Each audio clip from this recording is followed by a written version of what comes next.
they're losing on stage, and when they can't even make it back, they have less opportunities to win. Yeah.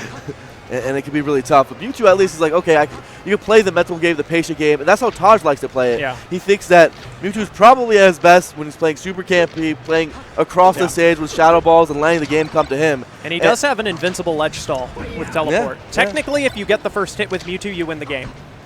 Right, because you use invincible ledge stall. You can't even laser him through it. Unless they steal the ledge. Yeah, they could. They could. But the nice thing is that Mewtwo can go so high with his up B, or with his double jump before up Bing. He can react and go on stage. Yep. He sees them moving back, sees them slide off, go on stage, and then they are with their back to the level. And Mewtwo can be very mean if you fall off the stage, because he's going to make it back. He can drag you down into the darkness with Nair. That's like the Magus Bowser theory, which is like at TAS levels, Bowser's like the third best character in the game.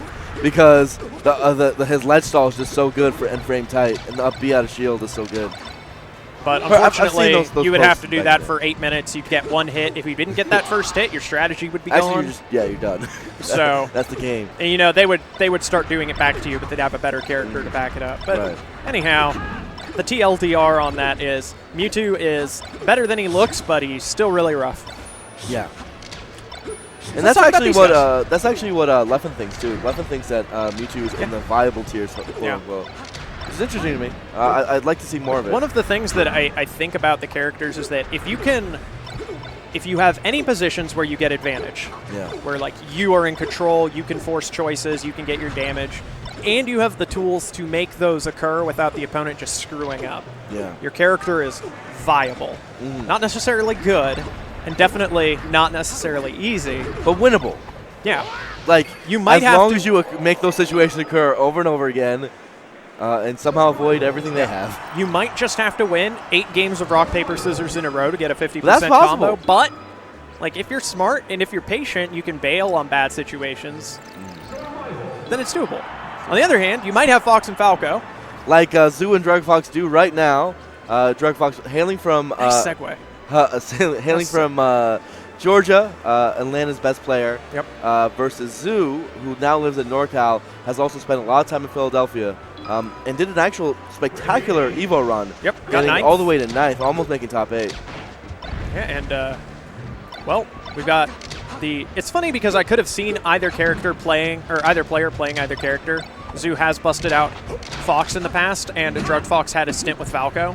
And it looks like Zoo has regained a little bit of confidence in his Falco ever since the Evo run. There was a bit of time last year where he started going Sheik, going Mars, other characters, because he just thought Falco just couldn't do it. Yeah. Turns out Falco can, and Zoo's been showing it himself. Yep, but when you get backed into the corner like that, especially a character like Fox, who can just plunge Falco into the depths, you know, it starts to get rough. And for one of the biggest problems Falco players have is they're always fighting to hit people. They're not always fighting for position. Right. And you've got to get your position back before you can attack comfortably. Otherwise, you're taking risks and making guesses, and that's all contingent on your tech skill being on point as well. Right. For a character with Shine, Falco's get-up options are actually quite poor. Because he's so slow and his jump takes some time, you knock him down like this, and Fox just has a heyday. Yep. Now, of course, Fox does have the Shine to contest Wake Up Shine himself. Druggedfox, really analytical player. Really good at breaking down situations and saying, okay, what is just straight up best? What should I just do every time here to maximize advantage? And I find that as a difference between the new school and the old school sometimes, is that, you know, a lot of old school players, they pick like the safest options. I was actually having this conversation with Zoo yesterday, where they pick the safest, best option coverage options, right? And so sometimes you'll know what they're going to do, but it's just so good that you can't stop it. Yeah. And Druggedfox is that type of player. Or sometimes it's just really hard to stop, and it's kind of that Mega Man boss thing where it's like, yes, I know what you're going to do, but it's so hard to deal with. Now what am I supposed to do about it? That I might just lose anyhow because I'm not playing as good as I could be that day. Right. But anyhow, it's kind of an even game. Fox is at a juicy percent where Falco can open him up big with one combo. Yeah. But that can always happen to Falco, so I don't know, man. I just don't know sometimes. Now, these characters can destroy each other. So, despite these guys playing a little bit of slower spacey Ditto, until right now, Druggedfox is going in. You know, this matchup can turn at any moment. Even now, where it's about to be 3 stocks to 1. Yeah. Zoo gets a shine, and he'll be right back in. Especially if he manages to catch a double jump. Could be huge. This is the kind of opening he's really looking for. I'm not sure if I agree with down air. It didn't give him big position on Druggedfox. Yeah, he was able to go back to the bottom and just really get away. Druggedfox did have really superb smash DI, getting as far away from Zoo as possible. And he's in general really good at that. He's one of the best smash DIers that I've noticed. really nice laser snipes, though. Getting Druggedfox down to 2 stock, but... that grab. This is... Wow, what an angle! The thing is, I don't know if Druggedfox had to leave that edge, like at all. Yeah. I think he could have just hit R, win game. It's looking rough for Zoo. He's got Randall, got the homie. Doesn't even need him. Zoo, this is his comeback potential. Oh, but he drops it. Huge, huge drop. Just opening-wise, Zoo definitely could be winning this game right now. You saw that smash on the down air? Just get away from the follow-up shine. Yeah, exactly. Yeah. He went all the way to the right. There's no way. And that's, again, one of those reasons why people have lost a little bit of faith in Falco is that when you smash Jai out of down airs and Shine doesn't lead up, he all of a sudden doesn't have his pillar, which is like a staple. Yeah, especially in a fast faller matchup. You're stuck going down air, reacting, and getting grab. Yeah. Or you can do Shine turn up tilt, and that's fantastic. It's just a tiny bit harder to do. Yeah. It requires that little bit of extra reaction, and it goes against a lot of people's muscle memory. Yeah. So, but really I like Zoo on bigger stages though, so this battlefield will help.